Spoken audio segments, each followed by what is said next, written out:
Bienvenidos amigos a un episodio más desde mi balcón. En esta oportunidad voy a hablar sobre el liderazgo. Y voy a hablar sobre el liderazgo porque creo que en este momento en la vida del país hay la percepción en la gran mayoría de la población venezolana de un vacío significativo en lo que se denomina liderazgo. Pero vamos entonces, antes de entrar en ese tema, de describir un poquito qué es el liderazgo. El liderazgo es la capacidad que tiene una persona o un grupo de personas de inducir a otras a lograr ciertas metas, a alcanzar ciertos objetivos y en una forma en que, en este caso, los liderados se muestran conducidos, se muestran llevados al alcance y al empoderamiento de la gestión a través de la figura de estas personas. Hay diferentes tipos de liderazgo.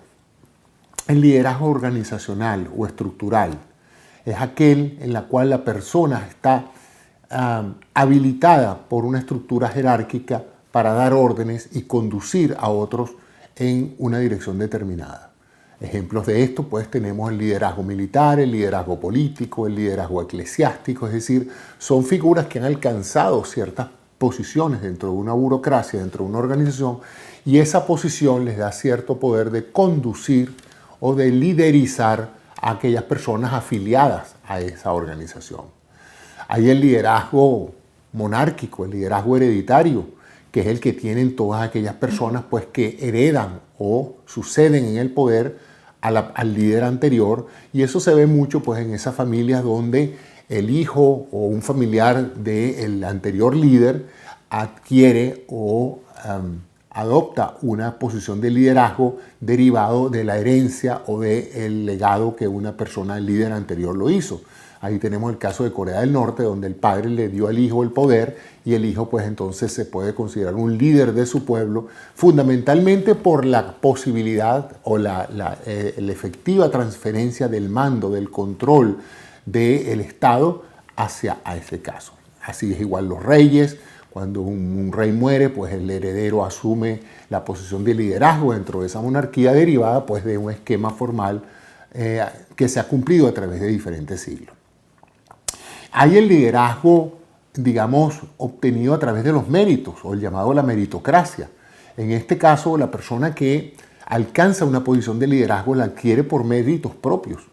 La adquiere no solamente porque la organización se la dé, o porque se la dé una estructura monárquica o una estructura política, sino porque la misma gente descubre un potencial enorme en esta persona que hace que éste establezca una posibilidad de tener seguidores. Y de ahí pues la historia humana está plagada verdaderamente de individuos que han sido capaces de conducir, de mover a significativos contingentes humanos en una dirección u otra.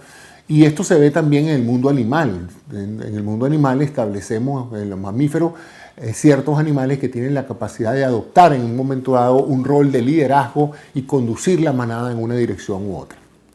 De tal manera que podemos escribir estos tres grandes grupos de estructuras que en un momento dado pueden generar, como se diría, posiciones de liderazgo. Por otra parte, hay otra acepción de la figura de poder de convocatoria que tiene que ver con lo que se llama la dirigencia, es decir, la capacidad de dirigir.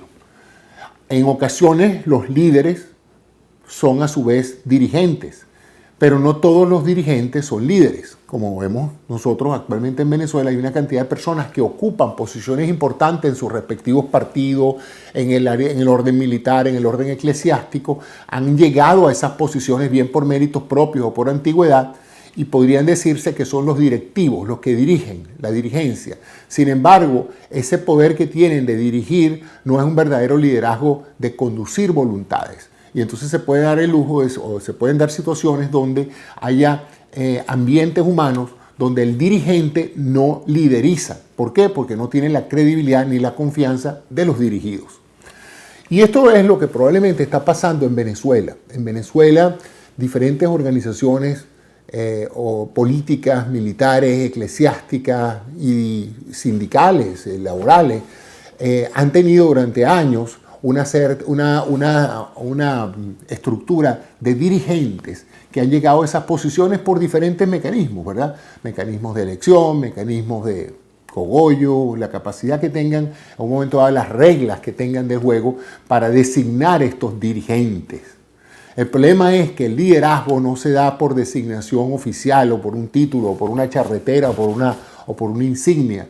Se da por la capacidad de estimular a los liderizados, es decir, a los conducidos, a motivarlos para que el cumplimiento de ciertas metas.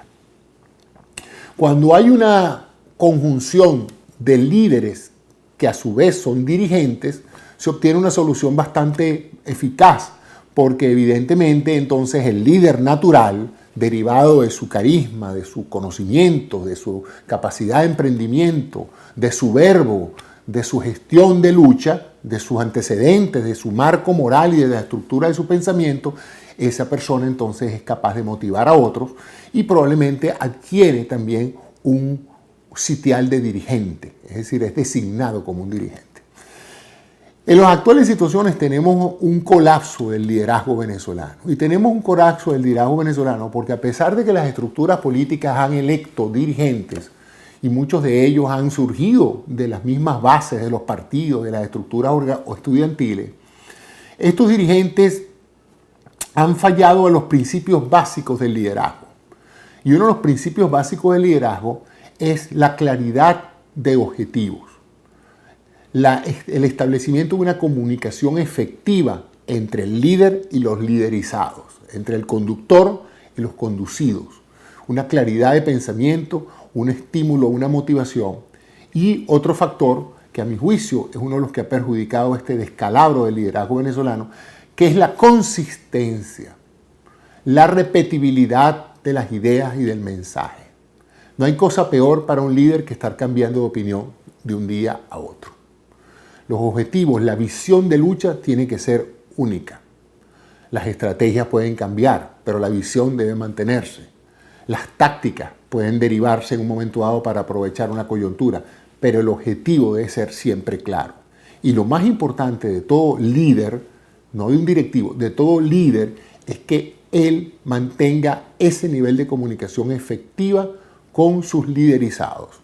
De manera de que la población que él lideriza esté consciente de las decisiones y del motivo o de las razones por las cuales él en un momento dado dirige a ese pueblo en una dirección u otra, hacia una maniobra u otra. Esto es muy importante porque si los liderizados, los conducidos, pierden confianza en el líder, sienten que el líder les está mintiendo, sienten que el líder ya no representa sus intereses, se va a producir una fractura entre el dirigente que pretende ser líder y los liderizados que ya no lo van a seguir más. Y entonces se produce lo que estoy refiriéndome en este episodio. Es una ausencia de liderazgo, un vacío, no de poder en este caso, un vacío de la capacidad de dirección, de conducción de un inmenso sentimiento nacional como es la lucha por la libertad y por la democracia en Venezuela.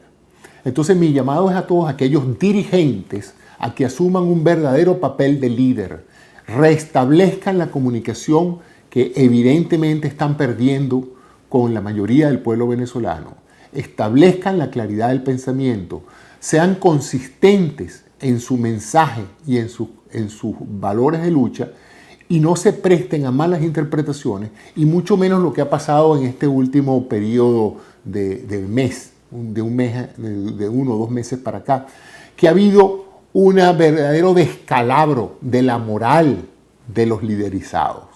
Es decir, uno de los factores críticos del liderazgo es mantener la moral.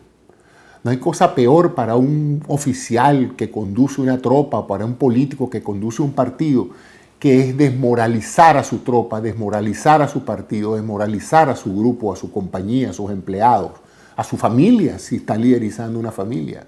Entonces, cualquier cosa que un líder vaya a hacer para beneficiar o aparentemente para lograr una mejor posición estratégica o táctica, debe ser cuidadosamente valorada si esa actitud que parece inteligente o parece apropiada termina afectando la moral y la credibilidad de los liderizados. Porque nada peor para un líder que perder la confianza de la gente que conduce, que lideriza. Ese es mi mensaje de hoy desde mi balcón Y esa es la reflexión que quería dejar con ustedes. Les habló José Antonio Cisneros y muchas gracias por su atención. Gracias.